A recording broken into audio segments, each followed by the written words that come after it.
Іноді причина ремонту стає сімейною таємницею. Міла. А ремонт нагадує щось зовсім інше. І тільки баночка Провенор Форте біля ліжка про щось там здогадується. Провенор Форте. Чоловіки оцінять, жінки запам'ятають. Просто зараз до ефіра долучаємо Анатолія Харпчинського. Він експерт з питань авіації, заступник директора української компанії виробників РЕП. Пане Анатолію, вітаємо вас. Вітаю.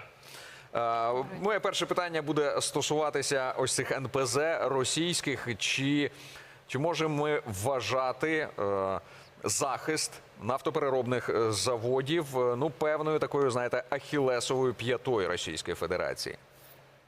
Ми розуміємо, що вони будуть намагатися захищати НПЗ, тому що вони втрачають виробничі потужності, які можуть забезпечити паливом їх військову техніку. Тому вони будуть створювати будь-які передумови, як натягування сіток або інших засобів. Але при цьому ми бачимо, що не посилюється система і сили протиповітряної оборони, тобто вони намагаються шукати більш дешеві рішення. Пане Анатолій, користуючись нагодою, ви зараз з нами в ефірі. Не про атаку на російські об'єкти, а про те, що відбувається зараз в Україні. Не можу пригадати, здається, кожної ночі ми чуємо гуркіт дронів в тому чи іншому регіоні, як працюють системи протиповітряної оборони України. Ворог виснажує нас емоційно, фізично. Київ, тому приклад, та інші регіони є прикладом. Скажіть, будь ласка, наскільки зараз змінилася тактика використання дронів з боку російської армії? Наскільки вони технологічно зазнали змін? Давайте почнемо з того, що насправді Росія активно використовує безпілотники ударного типу «Шахед».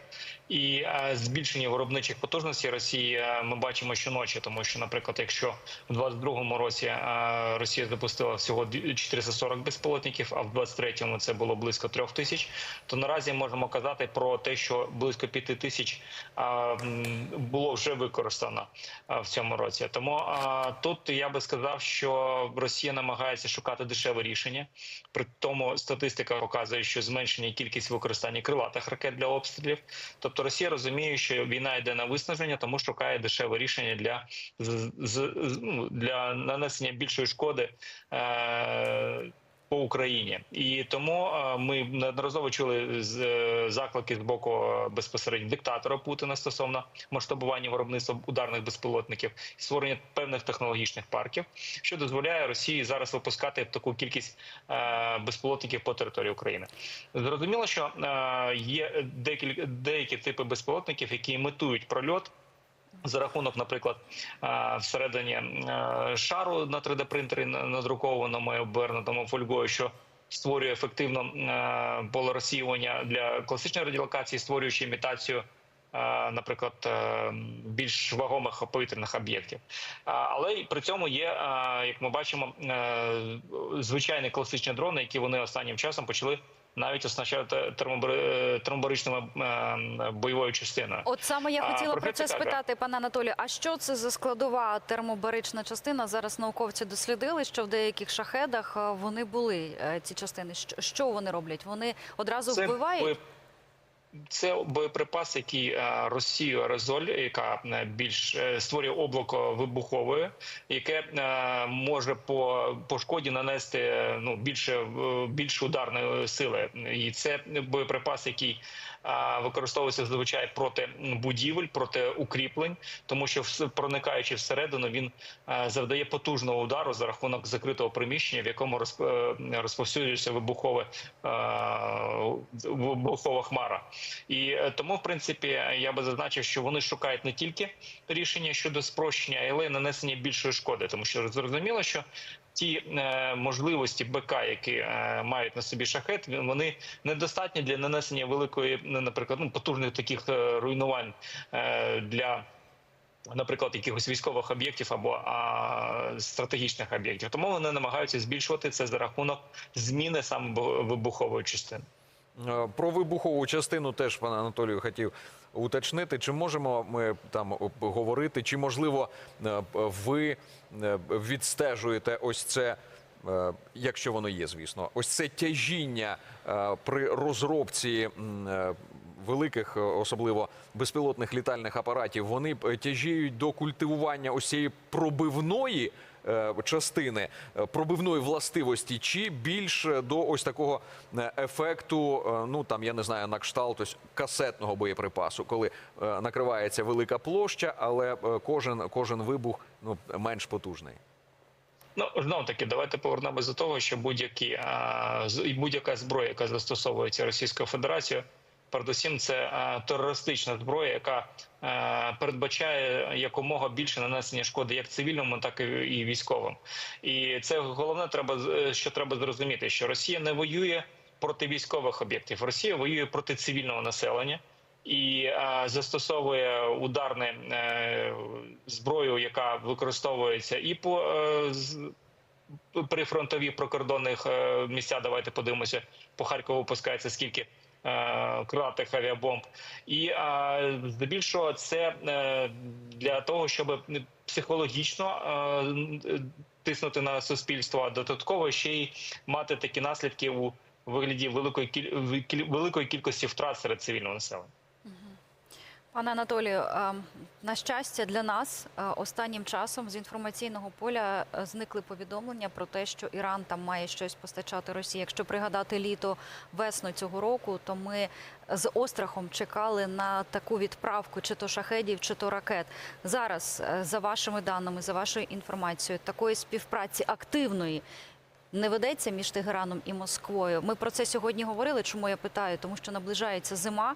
Пам'ятаємо попередні зими, коли російська армія ракетами знищувала наші енергетичні об'єкти. І ось така тривала пауза, вона трішки насторожує, тому що якщо Росія не використовує ракети, вона може потім це робити масовано.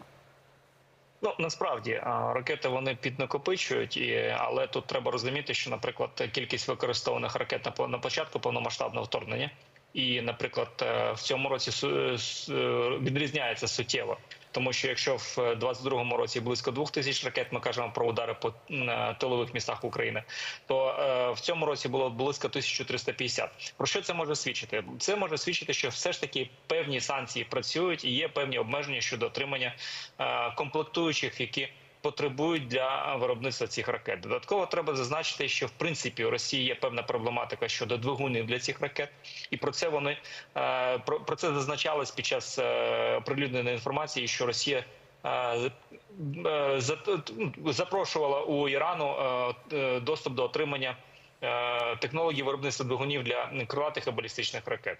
Але тут знов таки треба звернути увагу на нещодавні обстріли з боку Ізраїлю Ірану, і під час котрих було знищено виробничі потужності Ірану щодо виробництва деяких видів безпілотників і деяких видів ракет.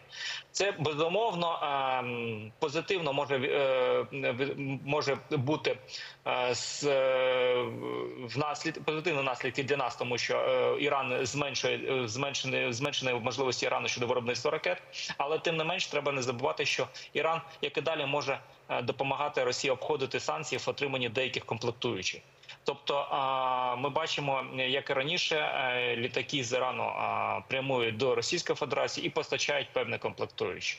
Але ж знов-таки, повертаючись до шляхів, які зробив Ізраїль, це треба брати до уваги. Тому що насправді, якщо ми кажемо про можливість стратегічного програшу Російської Федерації, то вона полягає саме в ударах по виробничих спроможностях Російської Федерації. Тобто знищення можливостей виробляти будь-яку зброю позбавить Росію наступального потенціалу. І якщо ми кажемо про, наприклад, знищення таких складів, як Торець, то це позбавило стратегічних можливостей Росії воювати в 25-му році, то позбавлення виробництва стане таким вирішальним розумінням для Російської Федерації, що їй нема чим буде воювати взагалі. Тому що якщо вони спустошать свої склади, то зброя закінчиться. Тому саме ми постійно наголошуємо і кажемо про можливість отримання далекобійного озброєння, розвитку власного далекобійного озброєння для того, щоб завдавати суттєвої шкоди саме виробничим потужностям Російської Федерації. Пане Анатолію, хотів вас поцікавитись вашим баченням перспективності збиття перехоплення шахедів дронами. Насправді, з урахуванням тої кількості, яку використовує Російська Федерація цих дронів, це найперспективніше рішення, яке можемо ми запропонувати. Треба розуміти, що перехоплення дронами зробить здешевління засобів ураження. Тому що в середньому такий дрон може коштувати там від 2,5 до 7 тисяч доларів, в залежності від оснащення. Знов таки, але тут треба казати про автоматичну систему захоплення цілі, автоматичне виявлення і відпрацювання для того, щоб, наприклад, зменшити кількість особового складу, яке залучено. Тому що свого часу мобільні групи стали таким головною вирішальною рішенням проблематики цих шахедів, але з урахуванням тої кількості, котра зараз летить на територію України, і треба їх збільшувати. З урахуванням того, що ми будемо використовувати зенитні дрони, знов таки треба розуміти, що треба автоматизувати цей процес для того, щоб знов не стикнутися з нестачею особового складу, який би керував би цими дронами. Тому треба, вже розробляючи ці засоби, враховувати можливості штучного інтелекту, набор алгоритмів, по котрим вони будуть працювати. Додатково пов'язувати, наприклад, засобами радіолокації, які б дозволяли би автоматично виявляти, захоплювати і знищувати ці цілі. Зрозуміло. Пане Анатолію, дуже дякуємо за експертні висновки, за певним чином стриманий оптимізм. Дуже дякуємо. Анатолій Храпчинський, експерт з питань авіації, заступник директора української компанії виробників РЕБ, говорили в тому числі про шахеди.